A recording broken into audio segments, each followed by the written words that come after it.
नमस्कार बच्चों, आप सभी का स्वागत है।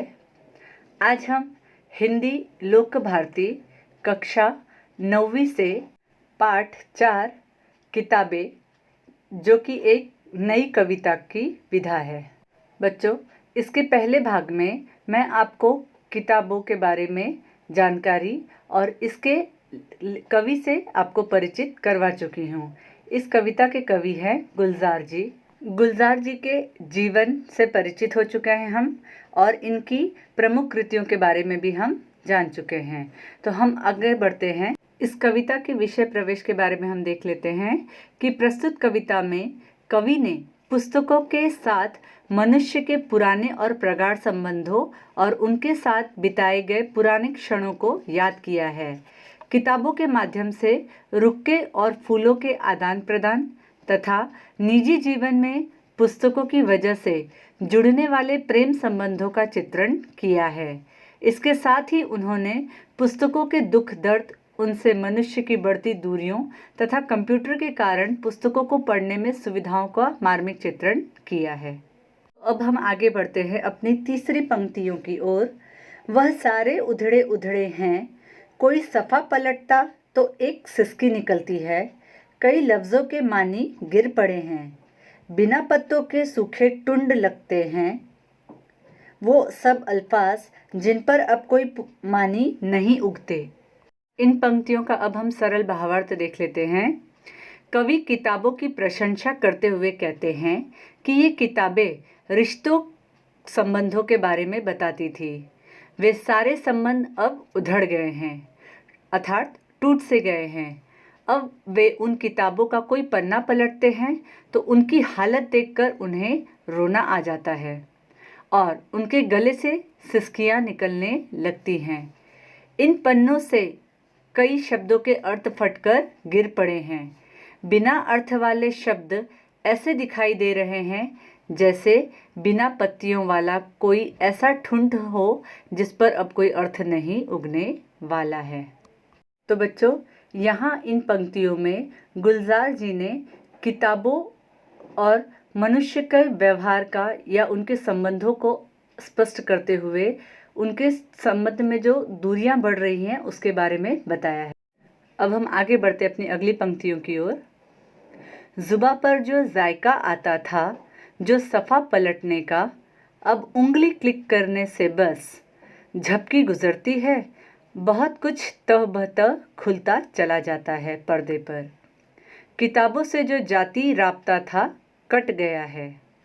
अर्थात इन पंक्तियों में कवि पुस्तकों और कंप्यूटर पर पृष्ठ पलटने के तरीकों के बारे में कहते हैं कि किताबों के पृष्ठ पलटने में जीभ को एक प्रकार का स्वाद मिलता था, अर्थात हमारी उंगलियां जीभ को छूते हुए पन्नों पर लगती रहती थी। अब कंप्यूटर पर उंगली से क्लिक करने पर पृष्ठ पलक झपकते बदल जाता है, अर्थात कंप्यूटर पर एक बटन दबाते ही अगला पन्ना खुल जाता है। पर्दे पर मन चाहे ढंग से एक के बाद एक कोई भी पृष्ठ खोला जा सकता है। इसके कारण लोगों का किताबों से बना हुआ निजी संपर्क अब टूट गया है। यहाँ जायका शब्द का अर्थ है लज्जत, स्वाद से, और सफ़ा अर्थात पन्ना, अल्फाज शब्द अर्थात शब्द, राब्ता का अर्थ होता है संपर्क। तो बच्चों, यहाँ पर कवि ने इन पंक्तियों के माध्यम से किताबों के साथ जो हमारा निजी संपर्क बना हुआ था वो अब खत्म हो रहा है, अर्थात टूटता जा रहा है, उसके बारे में बताया है। आगे बढ़ते हैं हम अपनी अगली पंक्तियों की ओर। कभी सीने पर रखकर लेट जाते थे, कभी गोदी में लेते थे, कभी घुटनों को अपने रिहल की सूरत बनाकर नीम सजदे में पढ़ा करते थे। छूते थे ज़बी से, वो सारा इल्म तो मिलता रहेगा आइंदा भी।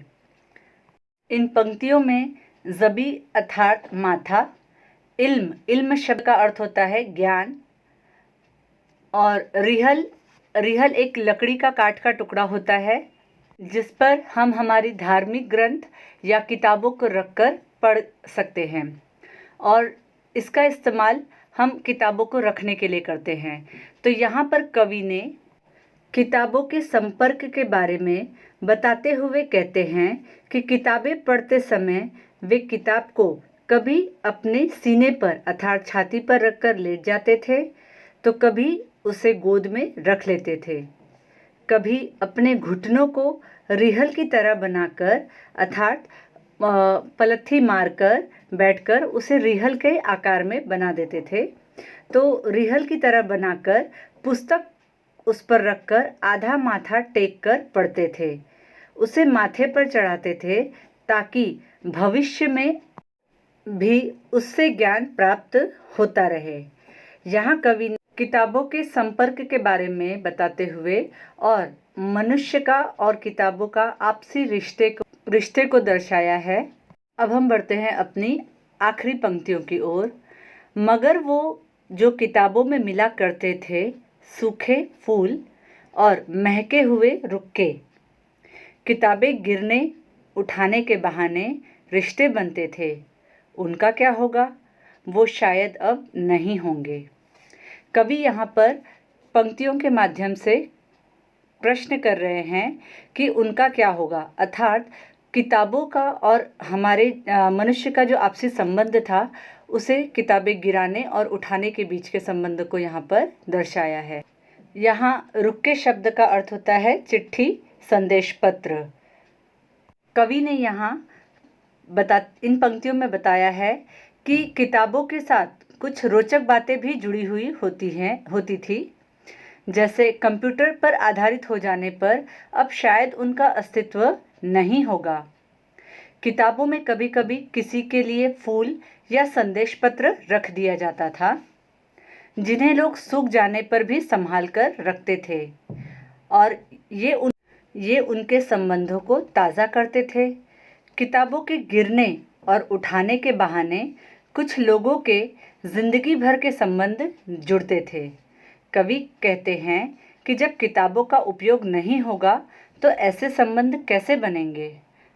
बच्चों, ये कविता यहीं समाप्त होती है, किंतु यहाँ गुलजार जी ने किताबों का और हमारा अर्थात हम मनुष्यों का जीवन में किताबों का जो उपयोगिता के बारे में बताया है।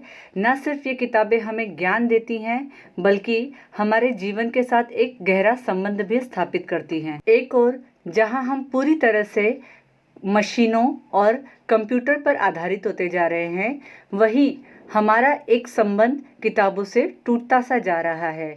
उसी संबंध को यहाँ कवि ने बड़े ही मार्मिक ढंग से प्रस्तुत किया है।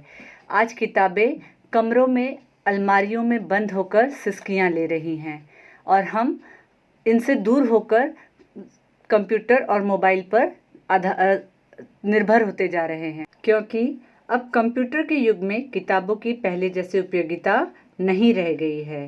तो बच्चों, ये कविता बहुत ही सुंदर है और गुलजार जी ने इसे बहुत ही सुंदर ढंग से प्रस्तुत किया है। तो ये कविता हमारी समाप्त होती है। आप इसे पढ़ें और इससे आनंद उठाएं। तब तक के लिए नमस्कार।